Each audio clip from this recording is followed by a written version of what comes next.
Welcome back to our vlog, and today we're checking out some really cool and uncommon Filipino words that you probably don't hear every day. So if you're ready, let's start!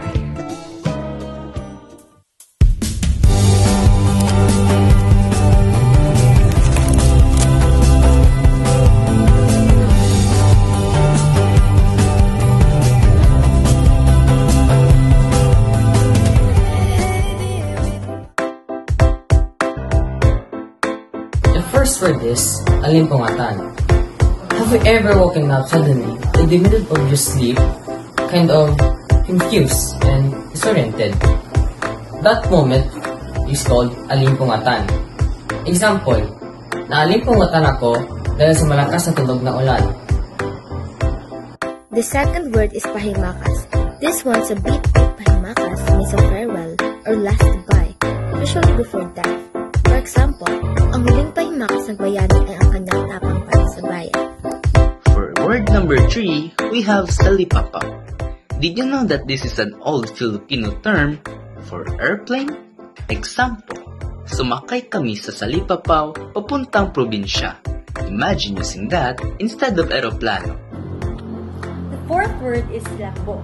This means a sudden rush of emotion like anger, love, or excitement. Example, sa silakbo ng kanyang damdamin, siya ay napaiyak. Silakbo. For our fifth word, we have the word sipnayan. Sipnayan is the Filipino word for mathematics. It comes from the root sip, which means to think, and nayan, which means to study. So the meaning of the word sipnayan is the study of thinking. For example, sipnayan ang kanyang paboritong asignatura dahil mahilig siyang magbilang at mag-analisa. The sixth word is takip silim, a romantic sounding word that means twilight or dusk. Example, maganda ang tanawin sa takip silim. For word number 7, we have Panginoon. Its definition is the horizon or skyline. But here's the fun part. This word isn't just about the sky meeting the earth.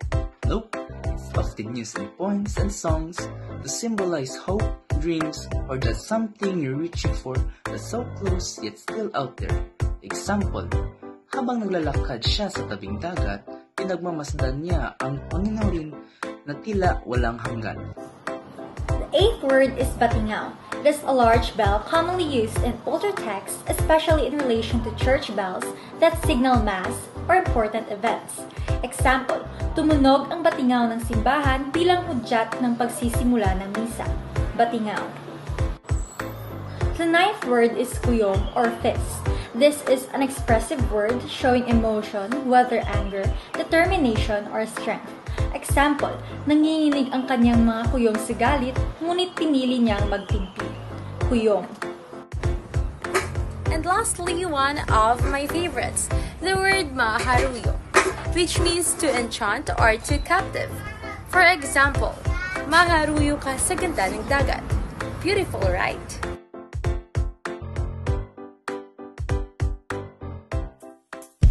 And that's it for today's vlog. Those were just a few of the many unique Filipino words that make our language so beautiful and expressive. Don't forget to share your favorite one in the comments, and I'll see you in our next vlog. Bye!